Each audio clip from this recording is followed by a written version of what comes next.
السلام علیکم ورحمۃ اللہ وبرکاتہ۔ الحمدللہ رب العالمین والصلاة والسلام علی سید الانبیاء والمرسلین، اما بعد۔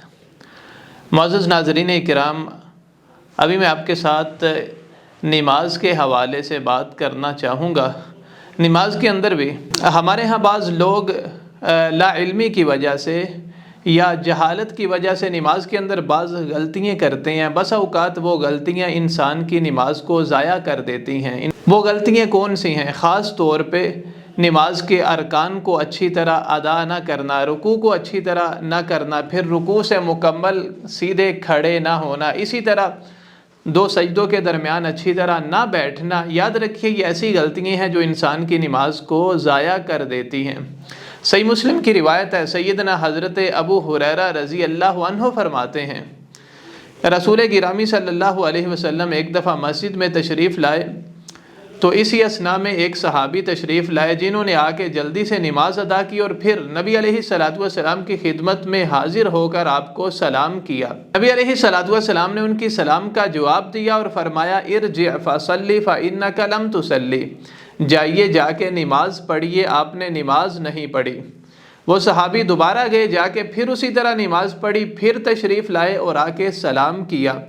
نبی علیہ الصلوۃ والسلام نے پھر ان کی سلام کا جواب دیا اور پھر فرمایا ارجع فصلی فإنک لم تصلی، جائیے جا کے نماز پڑھیے، آپ نے نماز نہیں پڑھی۔ اسی طرح 3 دفعہ انہوں نے کیا۔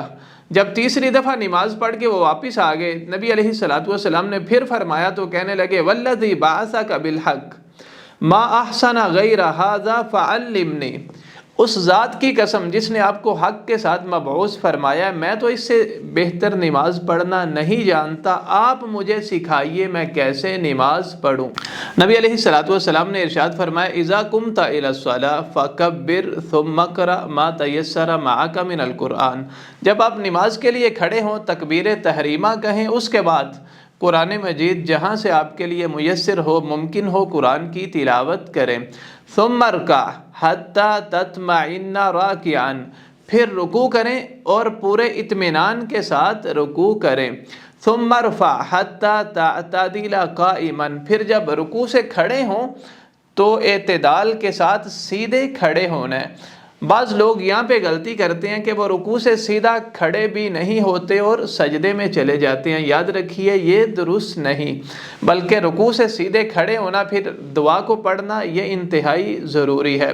پھر آپ نے فرمایا ثم اسجد حتی تطمئن ساجدا، پھر آپ سجدہ کریں اور اطمینان کے ساتھ سجدہ کریں۔ اسی طرح ثم اجلس حتی تطمئن جالسا، اس کے بعد جب آپ نے 2 سجدوں کے درمیان بیٹھنا ہے تو اس ٹائم بھی اطمینان کے ساتھ، تسلی کے ساتھ پورا بیٹھنا ہے۔ بعض لوگ یہاں پہ بھی آ کے غلطی کرتے ہیں کہ وہ پہلے سجدے سے اٹھ کے سیدھے بیٹھتے بھی نہیں اور دوسرے سجدے میں چلے جاتے ہیں۔ تو ناظرین کرام، یہ 2 غلطیاں ہمارے ہاں عموماً دیکھنے میں آتی ہیں۔ ایک تو رکوع سے سیدھا کھڑا نہ ہونا، اور اسی طرح 2 سجدوں کے درمیان اچھی طرح نہ بیٹھنا۔ یاد رکھیے یہ انسان کی نماز کو ضائع کر دیتا ہے، اور یہی وہ غلطیاں تھیں جس وجہ سے نبی علیہ الصلوۃ والسلام بار بار ان کو کہہ رہے تھے کہ ارجع فصلی فإنک لم تصلی، جائیے جا کے نماز پڑھیے، آپ نے نماز نہیں پڑھی، کیونکہ وہ نماز کو اچھی طرح ادا نہیں کر رہے تھے۔ نہ وہ رکوع کو تسلی سے کر رہے تھے، نہ رکوع سے سیدھا کھڑے ہو رہے تھے، اسی طرح نہ سجدہ اور نہ سجدے کے درمیان وہ اچھی طرح بیٹھ رہے تھے۔